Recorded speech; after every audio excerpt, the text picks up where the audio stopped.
Merci, ça fonctionne. Merci Monsieur le Président, chers collègues, Madame, Monsieur le rapporteur. Tout d'abord, merci pour votre travail. Vous l'avez rappelé, depuis fin 2021, la France fait face à une inflation importante. Selon l'INSEE, les prix de production dans l'industrie française sont en octobre 2022 en hausse de 21,4% sur un an, les prix agricoles de 16,7% et globalement les prix à la consommation de 6,2% sur un an.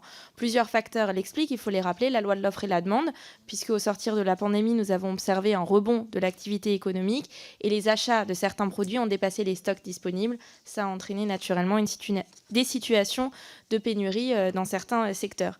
Mais aussi l'augmentation massive des prix de l'énergie, liée à la fois à une consommation plus importante, mais aussi à la hausse des coûts de production de cette énergie qui ont entraîné naturellement une hausse des prix de vente. Enfin, la politique monétaire des banques centrales, on en a un peu moins parlé jusqu'à présent, mais qui ont mené une politique monétaire dite d'assouplissement quantitatif. Elles ont acheté massivement des actifs financiers, dont de la dette, l'idée étant d'injecter des liquidités dans l'économie pour la relancer.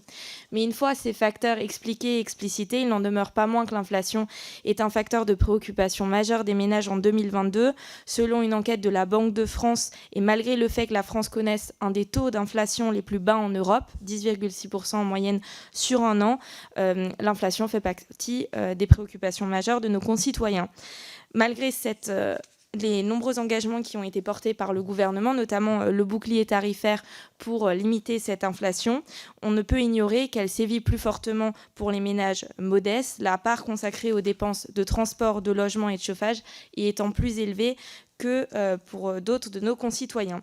Mais il faut aussi souligner, et c'est là où j'aimerais appuyer ma question, que dans un certain nombre d'articles d'économistes, notamment John Bludorn qui est au FMI, il nous dit bien, dans un article au mois d'octobre, c'est assez récent, que les spirales prix-salaire sont historiquement anecdotiques, et d'autre part, que les risques de spirale des salaires nominaux semblent contenus malgré une inflation élevée.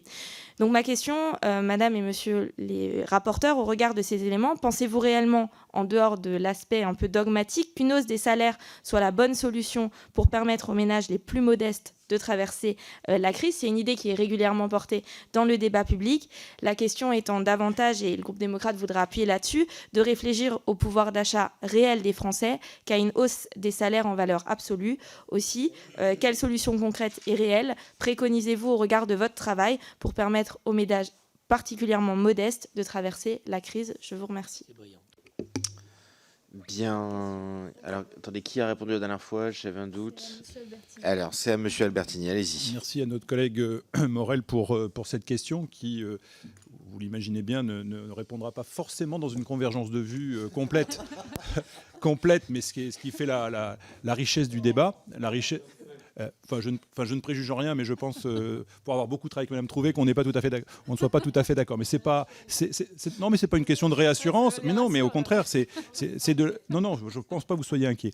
Mais la réalité, c'est effectivement que il faut travailler sur le pouvoir d'achat. Effectivement, un certain nombre d'actions ont été mises en place, y compris dans la dernière loi de finances.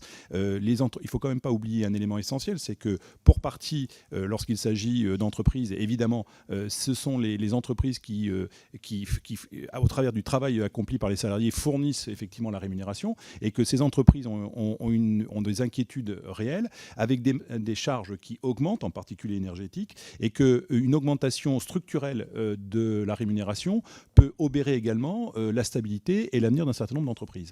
Donc, entre une augmentation systémique et systématique d'un salaire, d'un côté, et le travail plutôt par prime, en tout cas sur une augmentation du pouvoir d'achat, par exemple au travers des primes Macron qui ne sont pas fiscalisées, qui amènent immédiatement une rémunération complémentaire avec un pouvoir d'achat immédiat, eh bien, moi, je préconiserais plutôt, dans une situation relativement instable et peu lisible, cette préconisation, mais je laisserai bien volontiers ma collègue vous dire ce qu'elle pense de la question.